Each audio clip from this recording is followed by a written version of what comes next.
Fingers crossed. It says we're live. Oh my goodness. This has been such a long time coming.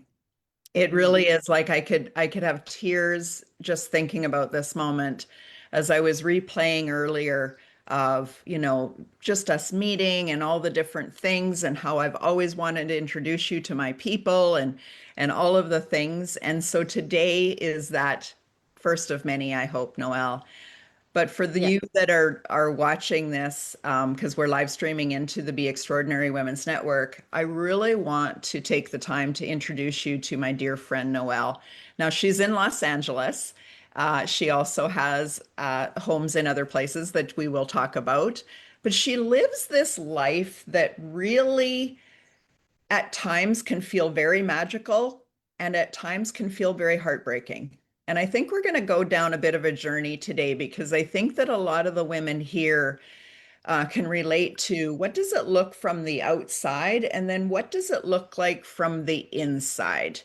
And we're also here bringing that hope and possibility to others so that they can not only see themselves in your story, but recognize that in the mess of all that was a decision and was those pivotal moments that not only did you take charge of your life, but now I'm looking at it and you just have created the most magical life. And I think that that is something that we all can look forward to. So, Noelle, why don't you go ahead and introduce yourself? Yeah. First of all, thank you, Debbie, for having me on this podcast. I'm so excited to be here. We have been together in the Edge in this incredible mastermind for years now. And I saw you present there. You're amazing. So it's an honor to be here. So for me, it was always, if I think about it, I'm not going to start when I was born, right? But I could never see clearly past 50. Like I have always been optimistic. I went through a lot of hard stuff in my life, like historical events where I was in the middle of it. And I'm like, why? I'm just a girl from Uruguay. I'm not supposed to be there when the Twin Towers fall in front of my eyes. I'm not supposed to grow up in a dictatorship where I learned to be invisible. That's what everybody taught me, and then not be able to speak up. I'm not supposed to be one of the people losing my home in the Palisades fires in LA. Like, I'm a girl from Uruguay. Why, right? But when I look back, 50 was a date, right? My mom passed away when she was 54, a week after my second daughter was born. She was my best friend. She was my North Star. She was everything to me. She was an incredible woman. And without knowing, when you look at your parents, and especially if you're a woman, your mom or your grandma, sometimes if she raised you, it's like the roadmap, right? You see the things your parents did. I had my daughters kind of at the same time she did, like same age and all of that. But then at 50, she got sick. At 54, she died. And as I approached 50, I was an art therapist. I was a therapist. I had my clients. I had my beautiful daughters, my husband. I have been married 33 years now and almost 34, and we still love each other. But it was like 50 was a dark thing. It's like after that, it's not that I was a little bit afraid that something bad would happen, but also I couldn't see past it. So as I approached 50, I was like, oh my God, what am I going to do? My daughters that are the love of my life, we are super close. They went to college. They went to college before when I was in my 40s, right? But they were definitely moving away from home, like same city, but away from home. And all of a sudden, I felt I was being left behind.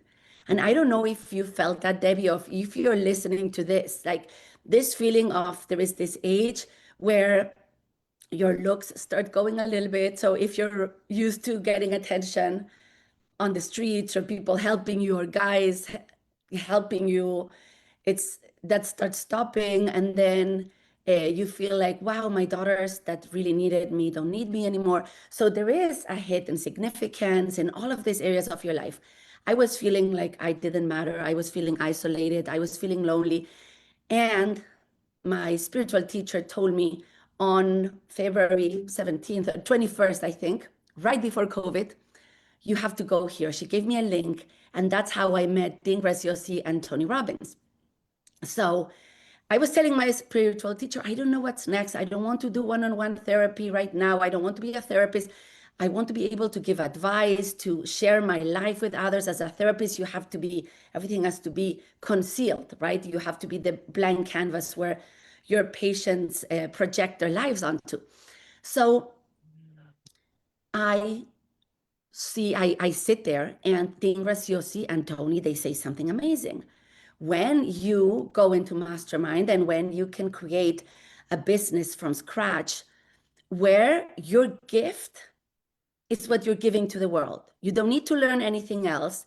All of a sudden, being older, it's a great advantage. So I said, this is for me. I'm going to start coaching. I'm going to create programs. I'm going to have a community. I was feeling so lonely, Debbie, so lonely and isolated. It was COVID hit.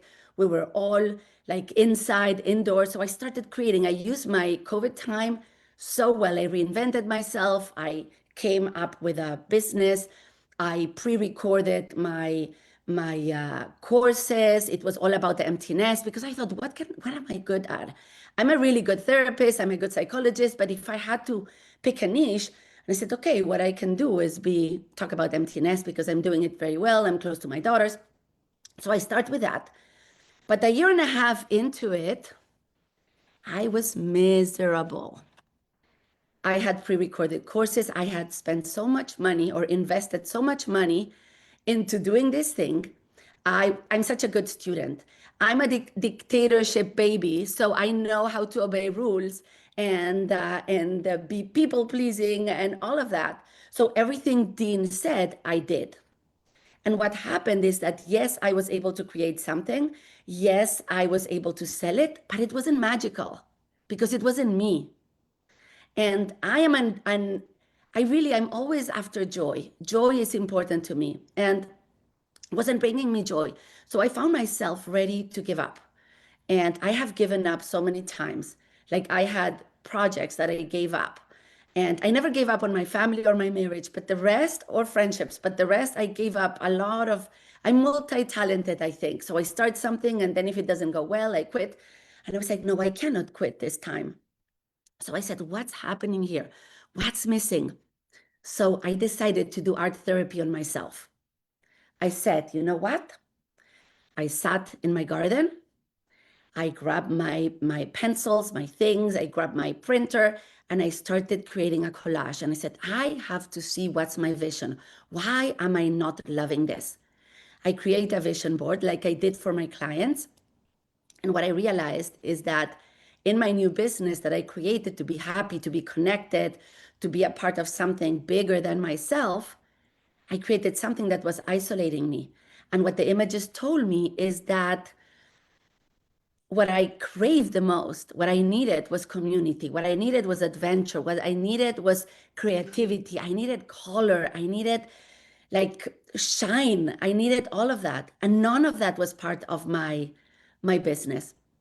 So instead of quitting, I said, you know what? I picked up my phone. I called my friends from church and I said, girls, do you mind coming to my garden this Saturday, just for a couple of hours? I'm trying something new. We're going to be doing art. 7 of them said yes. They show up for 2 hours. They stay until night. We even cooked dinner together. We sat there. These women started creating their own art and they started visualizing things. A week later, one woman that is a dear friend of mine who had never been outside of America, she went on a cruise. The cruise was on her vision board. A month later, she is on that cruise sending me pictures. The opportunity came a week later. Another one. So all of this starts happening. And then I'm an accountability call with my ladies from Mastermind. And they say, I want that. I say, yes, but you're far. So one flew from Hawaii, the other one from New Jersey, the other one from North Carolina. They all came a couple of weeks later. They're sitting in my garden and they're doing art. The word spread and everyone started wanting to come. And they started coming, and I realized by October of 2024, I cannot have all these people. I love to enjoy. I want to have fun on weekends. Like, it's not that this is not fun, but on Saturdays, I want to hike. I want to go to the beach. I want to mountain bike. I want to go with my girls, play tennis with my husband. And every Saturday was taken now. Right. And a lot of people wanted to come and they didn't have the means to come because they live in Europe or different places. And I told my team, why don't we create a virtual garden Yeah. based on my Malibu garden, which is beautiful. And let's create a membership or something, a club where everybody can come for a lot less money. Yeah. So we started working on it. And I create a membership called the Magic Garden Circle. And we are ready to launch on January the 10th. And on the 7th, Debbie, as you know, my house and my garden and everything I had burned to the ground with the Palisades fire. Sorry for crying. I'm rebuilding. I'm going through the stress right now of fighting with permits and insurance and all of that. And I was ready to give up again. I called my team and I said, I cannot launch. I will ugly cry like now. I'm a little bit vain. I don't like to ugly cry, but that's the way I cry.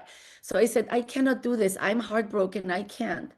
My team, who's amazing, they stopped my funnels that had been running for a whole month already. It was so difficult to stop. And I said, I can't do this. And then something magical happened, Debbie. And it's my audience, the ones I thought I was creating videos every day and I didn't have that much response. And I said, what am I doing this? No one is listening. And then one by one, hundreds of people offering me their help. A coach offered me 10% of her salary as a coach for the next 3 months. I was so moved, Debbie, that I said, this time around, I'm not going to do it for me, I'm going to do it for them. They said, we miss you, we need you, you have so much to give, and we're here for you. So a week after losing everything, I launched my membership, which was the biggest launch of my life. And when I look back, Debbie, the reason why I have been able to continue is that I love what I do. That I started when I didn't know what was next. I started with a huge question mark. I joined the right rooms. I befriended the right people. I surrounded myself with a community of men and women who wanted more, who were ready to have dreams. I just came back from Punta Cana, where I got paid to teach and to do this experience. I became a speaker after the fires, Yeah. a big speaker. I have been on TV, I have been on huge stages. They fly me to places, to like super luxurious hotels. They pay my flight, they pay my fee. I go there, I provide experiences for women. Punta Cana was incredible. I don't know if you saw my footage. If you're looking at this and you want to follow me on Instagram, it's Noel Rippe. It's my name, Noel Rippe. You will see the experience was incredible. I do it in Spanish and in English. I'm bilingual. This time around was in Spanish. But when I was standing on that stage, Debbie, a couple of days ago, it was on last Thursday, exactly a week ago, I'm there looking beautiful. I put myself together nicely. My presentation, I have an incredible team. My branding is gorgeous right behind me. And I start talking, and these women lean forward. It was a three and a half hour experience where we created art to upgrade their identity so they can scale their business. This was a group of realtors, like super high-end realtors from Latin America and Hispanic speaking America. I'm there and I'm thinking, oh my goodness, Noel, you made it. And it's just, all it took was an itch. I'm being left behind. I'm sad. I don't like this version of myself. I don't want 50 to be the time of your life when I go down the hill. I just want more of this. I want to inspire others. I want to be a part of the group of people who are making a difference in the world.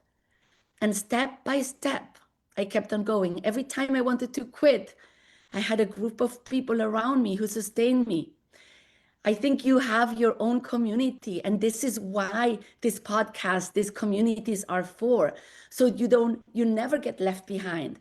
When I was about to quit, instead of being sneaky and saying I'm sick and quitting, I said, no, I want to quit. I want to quit. I'm not traveling. I'm not this. I'm hiding in my bathroom because I don't know how to move forward. Mhm. I'm afraid. I'm embarrassed. I should be, all this shoulds. There's something with age. I'm too old. No one will care. No one is listening. No one. It's not true. In Punta Cana, before that, 2 months before, I was in Puerto Rico. Before that, I was in Uruguay in a huge one. I have been in circle of women, running circles of women in Malibu, here close to me. And there's so many women in their 40s, 50s, 60s, even 70s that they're trying to reinvent themselves. Yeah. And it is so possible. It just takes taking a step every day, not hiding, and having a group of people who sustain you and bring you up. And the last thing that I feel, Debbie, is that we are too keen on grabbing knowledge from the outside. Ooh. And too much. People are too confused. I see it everywhere in all the groups I go. Do I do this? Do I do that? And people get busy with so many things. The more you do, the more far away you will be from who you are inside. The first job when you want to start something new is to clear everything. You are a rock right now. You're a rock, you're sustaining your family, you're sustaining a business, you're sustaining so much, a community.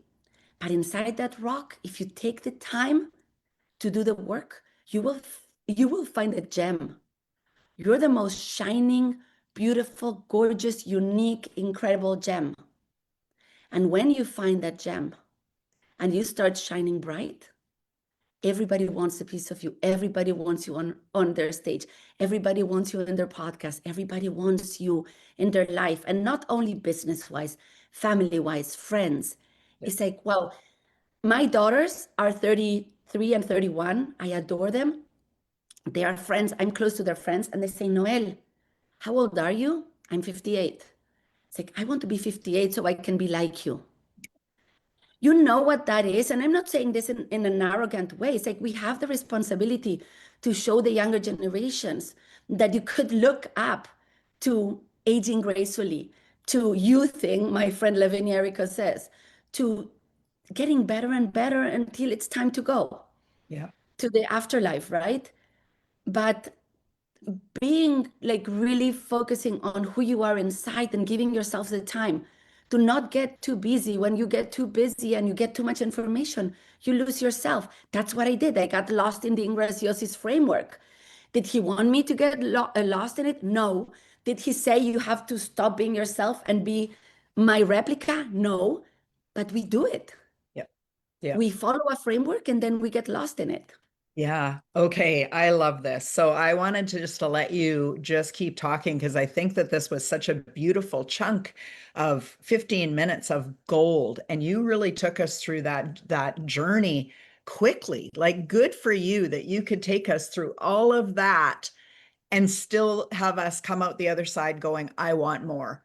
And now I'm going to go into the I want more because I want to go back to that time where you were becoming an empty nester and you did feel lost because I think that a lot of people can relate to that pivotal time in their life where they're rediscovering who they are. Now, we just heard your story and you actually did rediscover who you were and what brought you joy. But at that moment, what was going through your mind of trying to figure it out? Because I always believe that there's our logical brain trying to figure it out, and then there's our true essence that already knows the answer. So take us through that journey of trying to figure out what would bring you joy again. Yeah, I think for me, I was looking for the joy outside and I was seeing who can I model after? Who has a life that I would love? And for me, my life, I loved my life, but it was the business part and the being someone beyond my family I had a hard time with. Yeah. So So was that I love my life, but I know there's a business life that I could be. And so you had to start modeling the business because you already had the beautiful wife, the beautiful family life, but there was something missing, is what I'm hearing you say. Yeah. There was Okay. something big missing because when you are great at being a part of the family and when you get lost in being a mom and being a wife and being all of that, even though I had a career all along, it Yeah. wasn't my priority. So what I wanted more than a business was it had to be a business to be sustainable. So I could do it. But I wasn't so much looking at the business, I was looking for purpose. I Mhm. was really looking for purpose. And I remember during COVID, we would sit in front of the fireplace to just to meditate in the mornings with my husband, my daughters. One was living in Miami, working for Amazon Studios. She came back home. She lived with us. So all of a sudden, the four of us are living together again, and we do this meditation every morning, and with Deepak Chopra. And one day I'm meditating, and I'm feeling really lost, like really, really lost, and disappointed, and not sure about where to go next. And I was thinking I'm such a loser. Like I thought so many times that I had a purpose, and then I realized it wasn't my purpose. So what is my purpose? What is my purpose? And this meditation pops about purpose from Deepak Chopra. Like everything is timed, right? In life is timing. So I'm sitting there, and Deepak says, the the purpose of life is being happy. And because what makes you happy changes throughout your life, you might think your purpose is changing, but it's not. That moment, Debbie, I felt that's why being a champion gymnast in my country felt like a purpose. And then being a mom felt like a purpose. And then being a therapist and taking care of families felt like a purpose. And that's why. But the thing is that as long as that's the inner part, and that's where we really need to focus is what makes me happy. Because when I was trying to model after Dean and Tony, because I didn't know how to do it, I was missing the mark because I forgot myself. Mhm. So I think that's the scary part of studying from other people. I think it's beautiful. It's great. I'm still with Dean and Tony. I love them. I owe them so much. But you need to know who you are first. I feel like if you're looking for your next step, first, before saying, okay, I have to learn this, and that, make sure you know who you are Yeah. because that makes the difference. And I think that's what's really bonded me with you is that comment of we need to know who we are first, right? Like, how can you go out and be this success? Yes, you can be successful, but to fully have it all, how can you do that if you don't know what brings you joy, who you are on the inside? And so I really love that you use art therapy to help people rediscover who they are. One of the things that just came to me as you were speaking, and I want to go back to this just quickly because when we when we're in that place where we just want the best for our children, and if they came to us and they're like, I'm lost, I don't know who I am, and you said, hey, study Deepak Chopra, and then all of a sudden they just become a mirror of him, they were spouting every word he said, and they kind of felt lost, and they didn't, you were like, where's my little girl? I want to hear what you have to say, not what he has to say. He's amazing, but I think you're amazing. And I think that we can look at that with our children or our grandchildren and see it so simply, but it can sneak up on us where we put somebody else up on a pedestal and forget how amazing we are. Yeah. And I believe in divine, and I believe in God, and I believe that God looks down at us and go, but I want you to shine. I want you to show the world how amazing you are. Can I just hear what your thoughts are on that? I think you're absolutely right. And sometimes we're looking for outside validation, right? And it's hard. I don't have grandchildren yet, but it's hard when your kids they fall in love with some type of thinking or they start following some path and all of a sudden they speak only film or they speak in coach or they speak in this language. My daughters are in that world, right? But it is challenging because I remember when I first entered the Edge, which was the name was Legacy 4 years ago. I went there and talking about joy. And I remember going there one time, two times, three times. Everybody was there for their business, and their business had something to do with what Dean Graziosi and Tony Robbins were doing. And they're following all the steps. And I'm thinking, okay, these steps, they don't really apply that much to me if I have to copy this thing. And I remember sitting at the table and everybody was buying from each other because like, oh, you know, AI. Well, it wasn't AI right back then, but you know, funnels, you know this. And everybody was buying from each other. No one was getting into my groups. No one wanted what I had. And they looked at me, they liked me. And I think someone told me that at the beginning, it's like, poor Noel, good luck selling what you're trying to sell. And then at some point, I think it was the third time I was there already. In 1 year, we go 3 times. I was sitting at this table, and this man, he said, Noel, I'm having a hard time. I now understand why you're smiling so much, even though you're not making millions or you're not doing this. Could I come with my wife to Los Angeles? Could you teach us how to live in joy? And I said, of course you can. Let me know. He didn't. And he split up horribly from the family. Like it's really bad what happened. And I felt at that point so sorry for this person who's amazing, incredible person. And but I felt, wow, that was the person who's doing the best in the whole room, was making the millions, super beautiful heart, like the goal was so good. But in the way, he lost himself. And that's when I thought I needed to resist, because in that first year, I could have become someone else to try to fit the room, but I didn't. Ooh. And then slowly, that room started changing. People left, people came. I think I was the first or second one to enter that. I'm still there.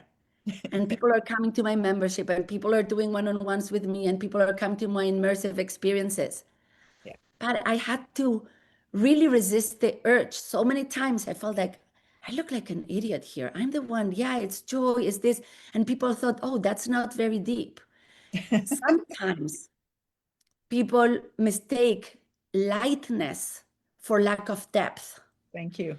And I feel lightness is wisdom. It Mhm. is profound wisdom. You get to be light when you lived through the unimaginable and you tapped into your heart and you realize what's important and what's not. That's why you can be light energy around people. You can lift them up, not because you don't know how hard life is, but because you went through it and you came out the other side knowing what's important. Yeah. And I honor that journey so much because I feel it too. There's been times where I've felt like everybody's having the success and they're just telling us take these 3 steps and you'll have the success too. And I'm like, but it doesn't feel right to me. There's Exactly. missing piece in that. And really to believe in that wisdom that comes from within you, right? I believe that the way you do art therapy is unique to you because it came from a divine assignment that you have. And you believe in it so much and you kept believing it that the compound people started to see that depth. Not only did you speak it, but you embodied it. And when you Mhm. embodied it, there's another level of trust that people are like, I want what she's having. How do I find that? Instead of saying, I want the 3 steps that the millionaire has, I actually want the recipe Noel has.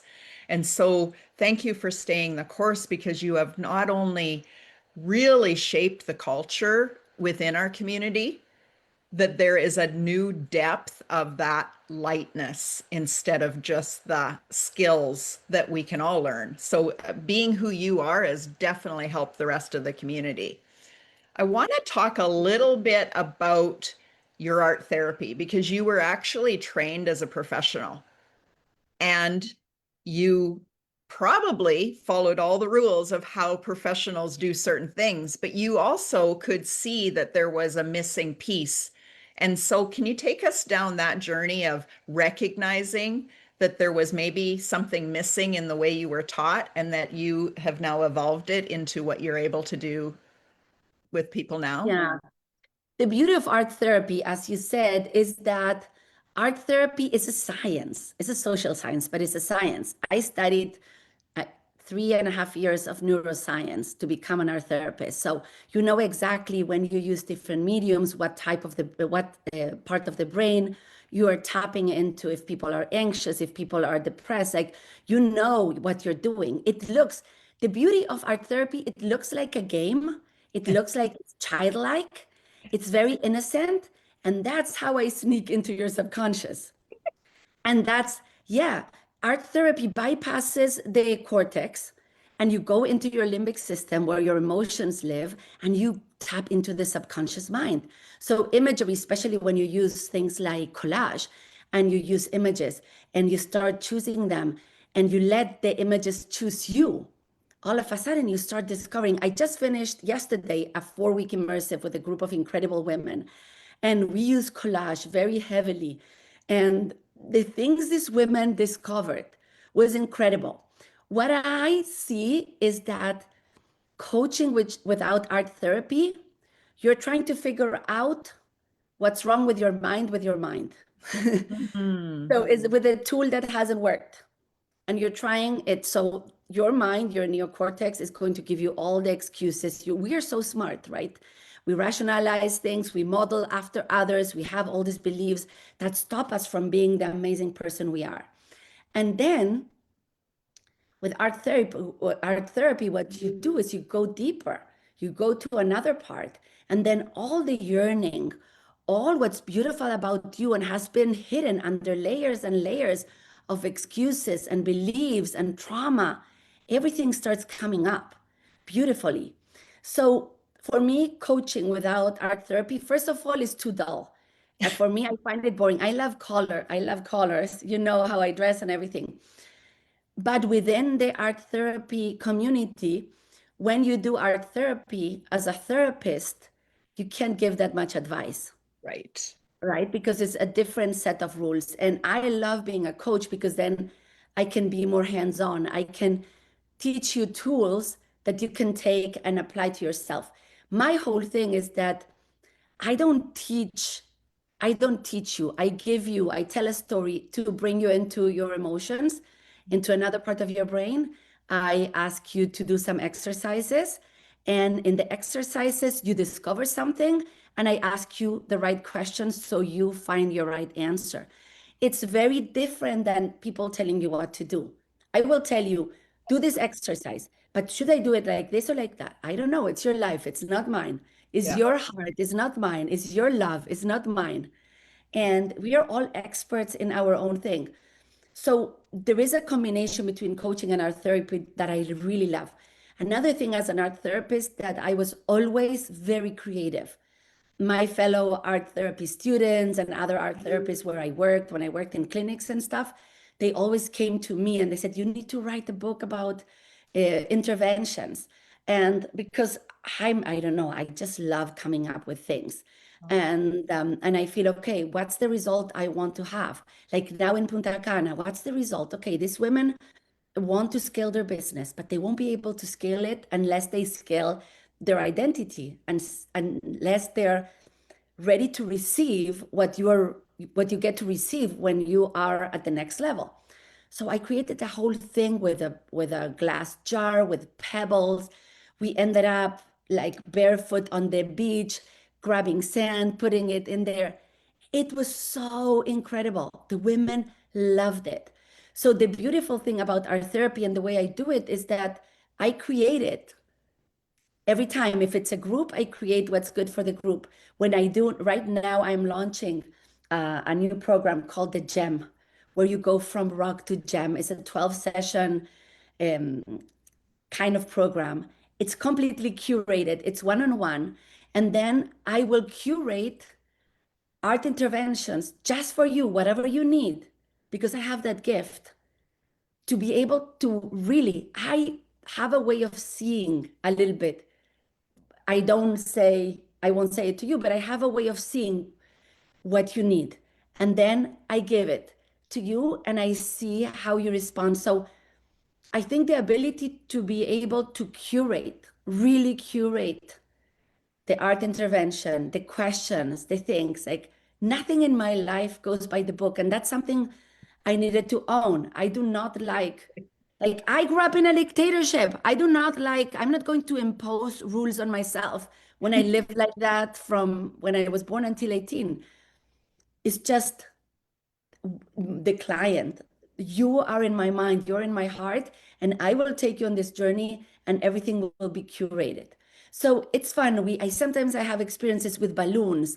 Sometimes we build stuff, sometimes we draw, sometimes we paint, but it all has a purpose behind. Yeah. I'm trying to bring you from here to here because Yeah. here is where the beauty of you lives. So beautiful. Okay. You were taught by Dean Graziosi and probably every other coach out there that we must know our ideal client. We absolutely must know. And we come up with this silly statement at the beginning that says, I help 40-year-old women do such and such. That puts you in a box. It's like, no, it's so much more than that. So I would love to see how your ideal audience has shifted from the beginning of you trying to think about it to now these doors are opening and the ideal audience is coming to you. Help take us down that journey a bit. Yeah, that's such a good question. And it's true when they say, what's your ideal client? I think at the beginning, when I didn't know what I was doing, that was useful. Yeah. But here's the beauty. You start with an ideal client, right? And you say, okay, you have to start somewhere Yeah. and do not get married to it because you will start evolving. I started with the empty nest because I thought that's the only thing I can talk about, like specifically. And then in creating all of that, I became this coach for so many women, because to my garden in Malibu and then a magic garden, all these women who were not mothers or had little children or who already passed the empty nest a long time ago and that wasn't an issue anymore. They started coming. I was doing everything in English. And then Veronica Figueroa, our friend from The Edge, she's a huge realtor. She says, Noel, I love what you do. We were talking and she says, I want to take you with me to Orlando. That didn't happen. And then she says, I'm putting this together. Are you okay speaking in Spanish? It's like, oh my goodness, I was born speaking Spanish. So now I am doing, when I create my presentations, I create them in English and Spanish because I'm absolutely comfortable in both languages. Now I'm talking to realtors in the Spanish speaking world and I'm speaking to women.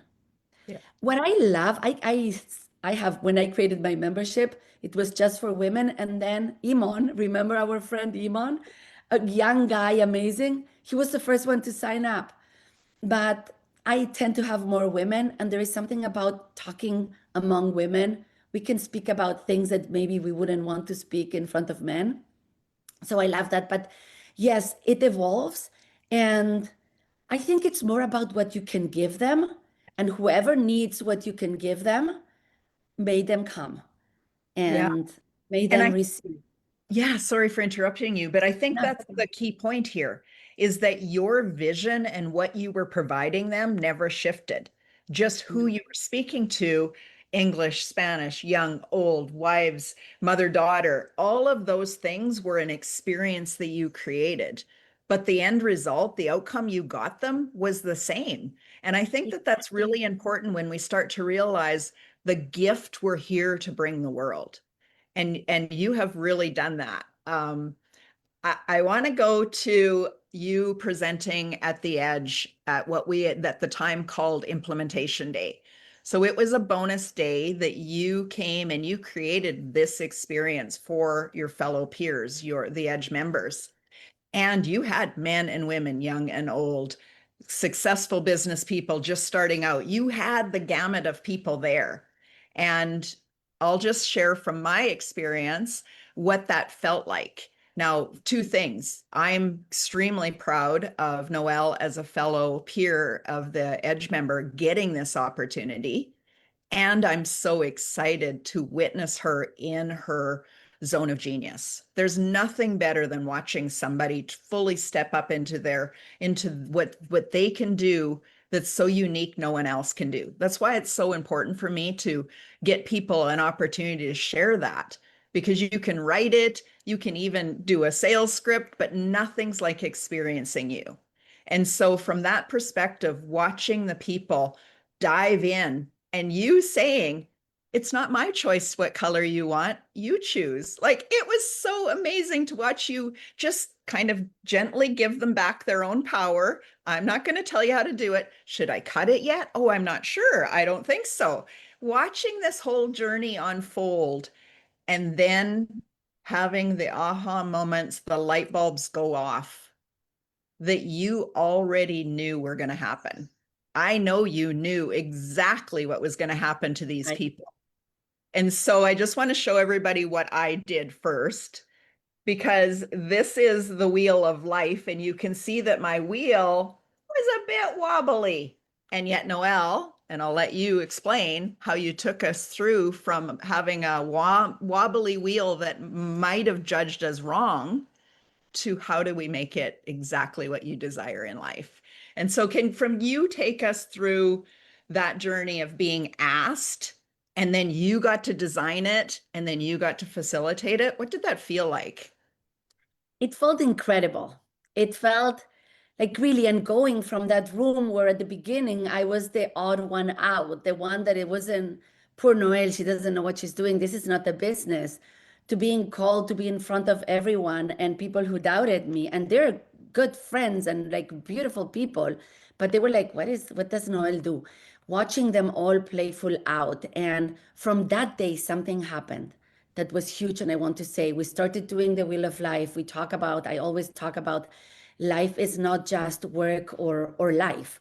Like there's all these pieces to life. You have your spirituality, you have your family, you have your romantic partner, you have your health, you have your wealth, you have all of these things. And at any given time, wherever you put more energy in one place, usually what happens is that when something is going well, if you're romance, when you've just fallen in love and romance goes beautifully and you have butterflies all the time, all of a sudden you don't call your friends. Your job, you start doing it kind of, right? Maybe you went to the gym every day and now you're sleeping until late, like tangled with your loved one, right? So the more one area of your life goes really well, the more that area grows and everything else gets unattended. So you get to a point where you wake up after the love induced whatever dream you were on, and all of a sudden you call your friends and they're mad at you. Your job, your money in the bank is not that great. Your health, you start having a muffin top, right? So this is a funny way of saying it, but so when you build a wheel of life and you see it, actually something happens to your brain. You talk about it, then you draw it, then you cut it. So you start involving different senses, and also the fact that it's kinesthetic. So all of a sudden, whatever the reality of your life right now, it gets into every part of your brain. It's your brain, the different layers, different hemispheres, your spinal cord, everything, your muscle memory. And all of a sudden, you understand what's going on. One of the ladies who was there at that time, I'm not going to say the name, but it's something beautiful happened. She realized that she's a badass businesswoman, doing amazing, incredible. And she realized, and she told me with tears in her eyes, her fun and recreation was so low, so low. And it made her so sad. And she came to me and she started crying. And I said, we had a conversation. That woman joined my Magic Garden Circle. And now, in a few months after realizing that was missing, she taught herself how to sail. She used ChatGPT. One of the things I say is use your strengths to help with your weaknesses. She was good with AI. ChatGPT taught her how to sail. She entered a crew of people. She loves her long nails, and when she was crew, she couldn't have long nails. So a year and a half after, she's getting her or just got her captain degree or whatever, so she can have long nails. She's racing with a group of women. She's having the time of her life and she's missing her husband. She doesn't want to leave her husband behind.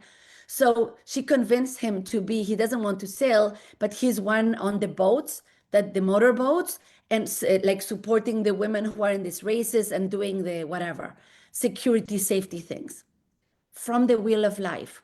And she told me, Noel, if I hadn't done that, I would have never discovered. I thought I needed to work, work, work. what happened to her when she talks, like, it's like she's like champagne. It's like she looks 10 years younger. She is so happy. At the same time, I had another man there who came to me, like a big guy, super rich, super successful, and his lip is, you know, when you are, it's wobbly, like you're about to cry. And this is like a macho man, right? But beautiful, nice, like super kind man. And he says, he couldn't even speak, and he says, my wheel of life is so small. It is it is even, but it is so small. I realize I have been playing so small. I can tell you, I think that day we had 32, 35 people, all of them, something like really deep shifted in their lives, and their lives is better because they did this. And for me, it was using something I heard from Tony Robbins. It's not his idea, somebody else's, mixing it with art therapy, mixing it with making it fun and making it into an activity. Every time if I speak like this, no, but I always create experiences. Yeah. I had my shortest one was 20-minute activation in a beautiful, super high-end retreat in Malibu, where I had, I think, 250 women come throughout the day in increments of 20 women. And we were doing art in 20 minutes to having 4-hour experiences. So I do everything in between. Now I'm teaching at Mastermind. I have 2 more classes. They just booked me for 2 more classes. I did another one, another workshop, a long one, a 3-hour for Mastermind last month. Yeah. So it's like all of a sudden, something nobody thought they needed. They thought I was crazy. They thought I was delusional, and it would never work. I'm the one who's growing and growing and growing and loving it. Loving Yeah. it because it's me in a business. Yeah. Right now, Debbie, my business and I, there is no Yeah. distinction. I'm Exactly. at that age where I have time. I just want to spend my time doing something, serving others, having fun, being a part of a community, inspiring, Yeah. traveling, being Yeah. with incredible women.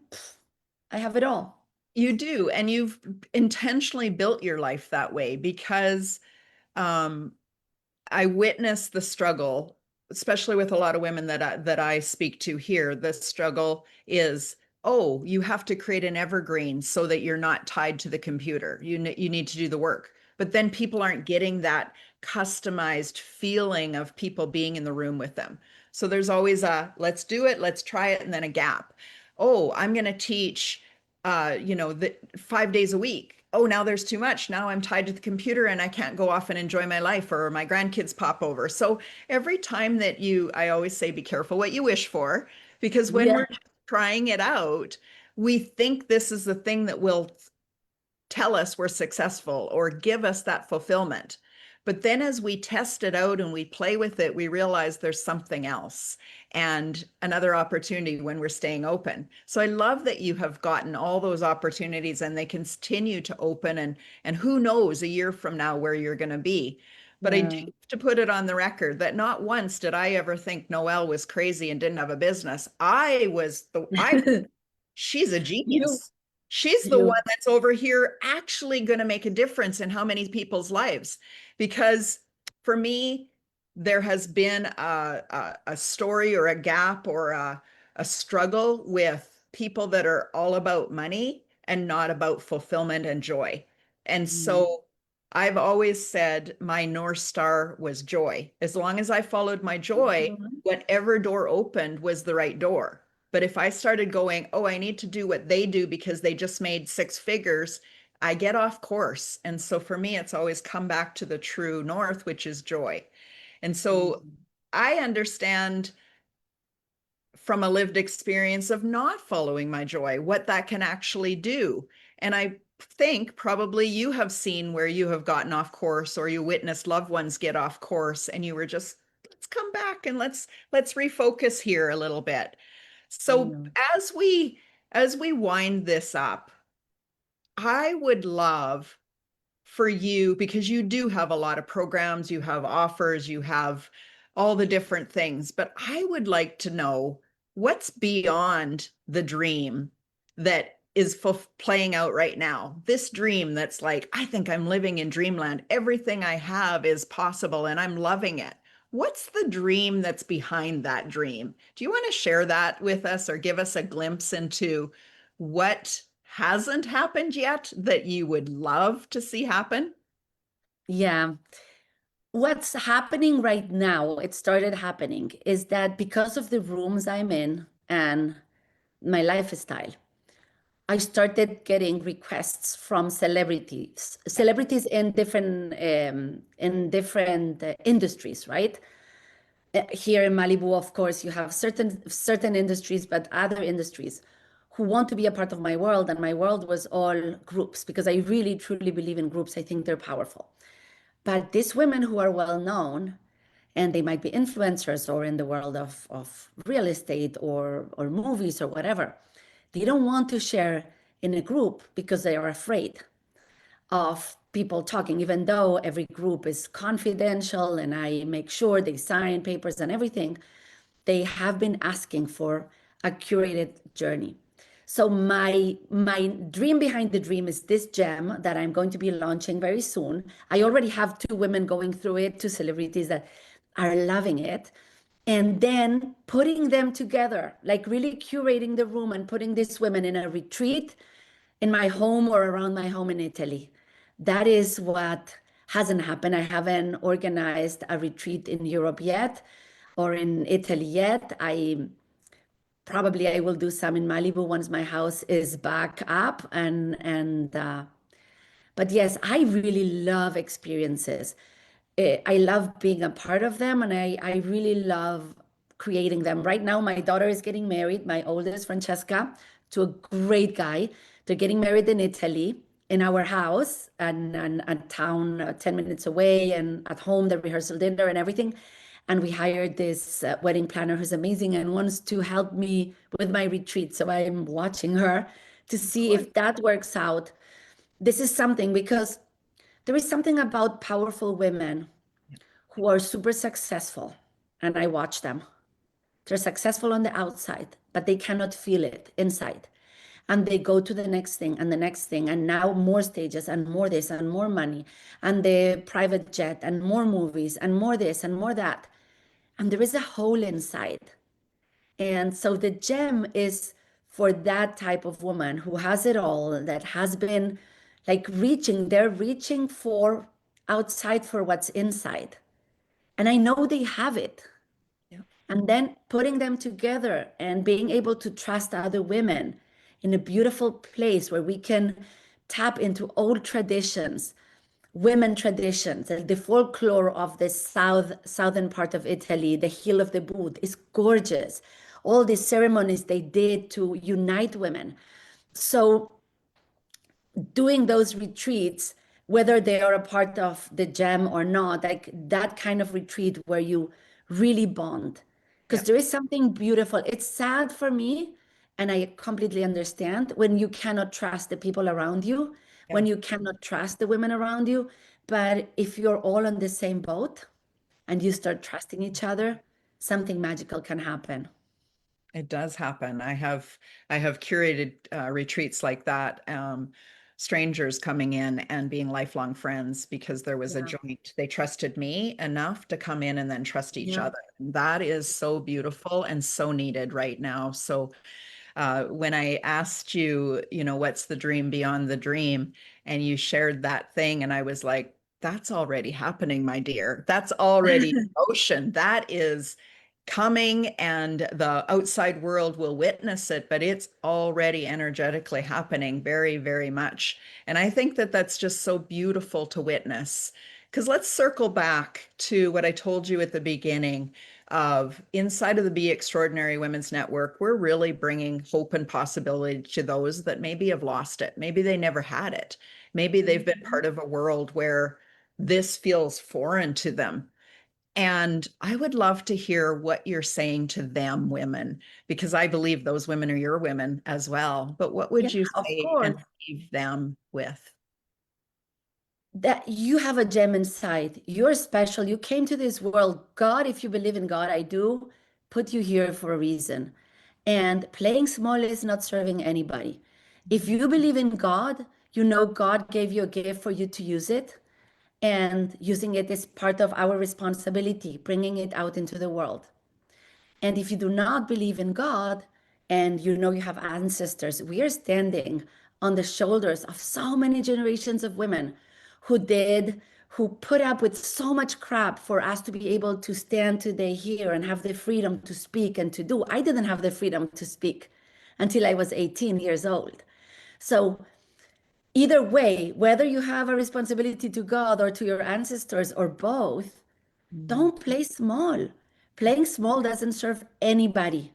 The world is crazy right now. It's so scary. Whatever you believe in, wars are not good. People, innocent people are dying. There is so much going on. And I really truly believe that women, and especially women at a certain age, of a certain age, who already dealt with raising children and this and that, we are the gems the world needs to become a better place. So do not play small. Stop playing small because this is not serving you, it's not serving your family, it's not serving your romantic partner, it's not serving your business, it's not serving your soul.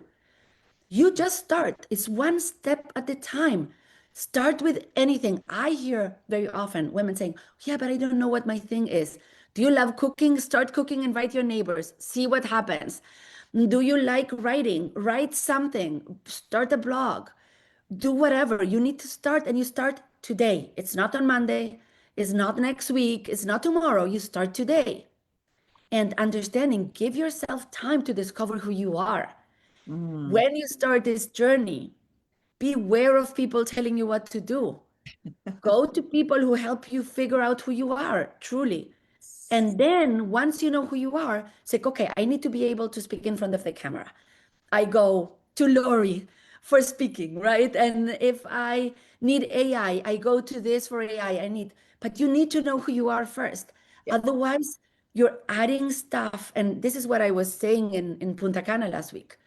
We are so full of things we can't absorb anymore. We need to start taking away what doesn't belong anymore. This is a new chapter.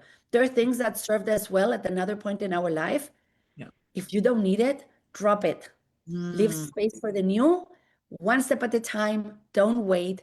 Be yourself. The world needs you.